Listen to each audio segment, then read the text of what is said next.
At the end of the series of questions, you say, well, it looks like what we're offering and what you need seem to fit together pretty well. Can I show you some of the details? And then you shift gears and you shift into the presentation. Now, just like identifying needs accurately is the turning point or the hinge on the gate or the door, the presentation is where the sale is made. You make the presentation by presenting your product or service in a special way.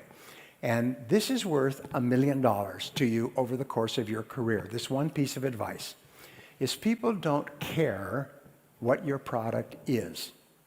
They don't care about you. They don't care about your company.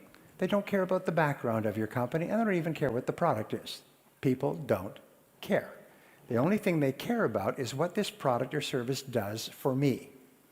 You know, if you have a little child, the child says, me, mine, me. All customers care. They're just children with better excuses. All they think about is me. What do I get? What's in it for me? And what they want is they want a change in their life. They want an improvement in their life, a result, a benefit, or highest of all is a transformation. They want to be transformed. There is an ABC theory of motivation that applies to selling. And A in English stands for antecedents, or what happens in the past. B stands for behavior, and C stands for consequences, what happens as a result of buying. Here's the rule. 15% of buying behavior is determined by the past.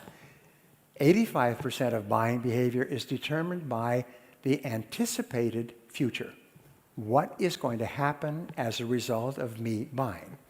So, as we say, if you are selling a tour to the Canary Islands, spend 90% of your time talking about the destination and only 10% talking about the plane that you fly to the Canary Islands in.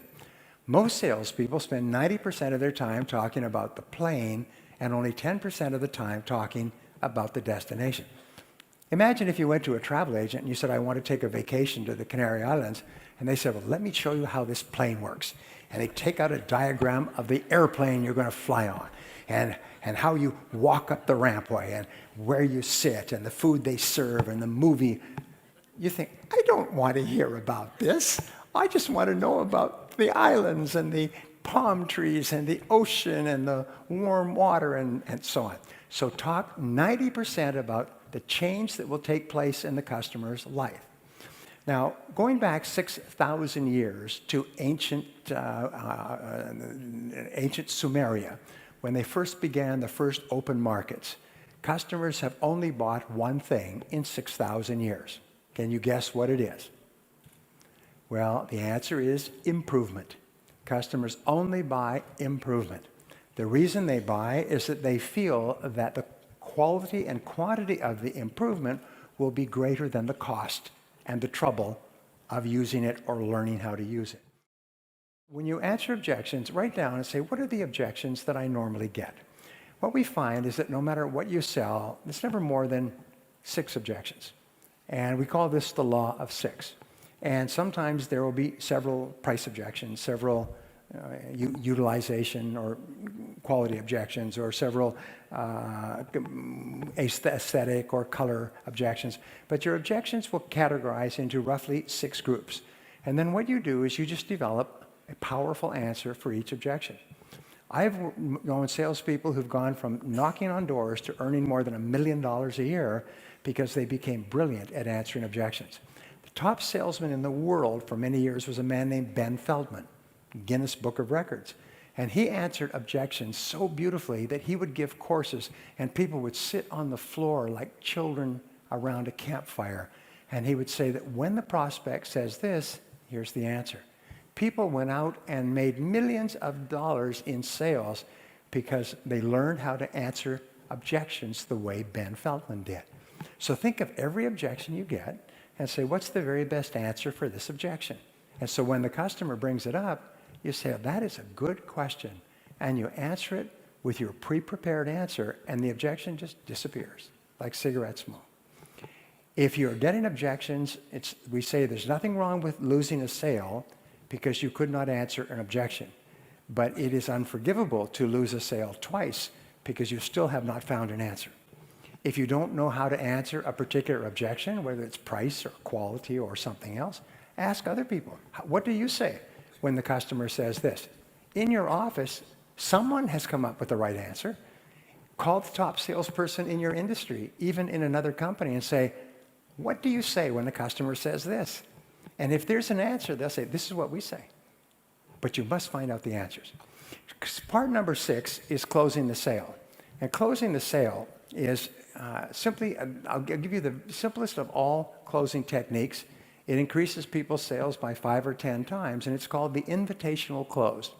The invitational close says that when you have made your presentation, you ask the customer this question: how do you like this so far?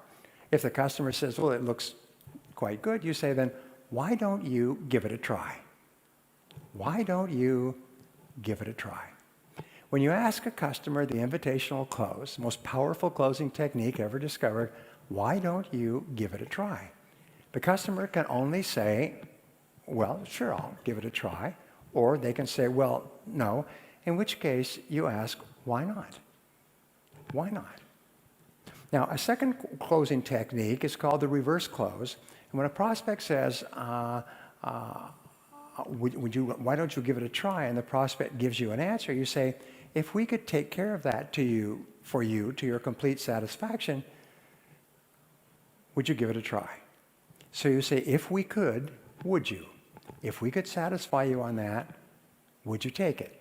The prospect says, yes, if you could satisfy me. You say, then what would it take to satisfy you on that point? The most important word in life is for success. The most important word in sales is the word ask. Ask politely, ask confidently, ask warmly, ask charmingly, but ask for what you want. Ask the customer to take it today. Ask the customer, invite them to buy. Ask them why they're hesitating, but don't be afraid to ask. Remember, before you ask, the answer is probably no. If after you ask, the answer is still no, you've lost 10 seconds out of your life. So don't be afraid to ask. And the more you ask politely, ask confidently, ask courteously. The more you ask, the more confident you'll become, and the more sales you'll make. The last point has to do with getting resales and referrals. And resales and referrals are really the key to your future. And the way that you get resales and referrals is you ask for resales and referrals. Do you know anyone else who might be interested in this product or service? And always ask your happy customers if they'll give you the names of additional people. As I say, the most important key to success in selling is to ask. So let me wrap up with just saying this. IBM did a study when they got into trouble in the 90s, and they paid $3 million for a major accounting firm to come in, or major consulting firm to come in and study their company nationwide. And the accounting firm came back and said, we have found the reason for your problem. And they said, well, what is it? They said, low sales. They said, yes, we know that. What's the solution? They said, high sales. And they said, well, thank you very much, but this company, it's called McKinsey & Company, but one of the best management consulting companies in the world, they always have an answer, and the answer always works. They said the answer is to get more of your people out into the field face-to-face with your customers. So IBM had 400,000 staff. They took 100,000 engineers, they put them through a crash course in selling, and they put them out on the street calling on those 80% of customers that nobody had ever called on. And IBM in 1 year turned around like a great ship in the ocean and became one of the most successful businesses in the world. So the last piece of advice I can give you is to get out there, spend more time face-to-face with more customers, and don't be afraid of the word no. Thank you very much.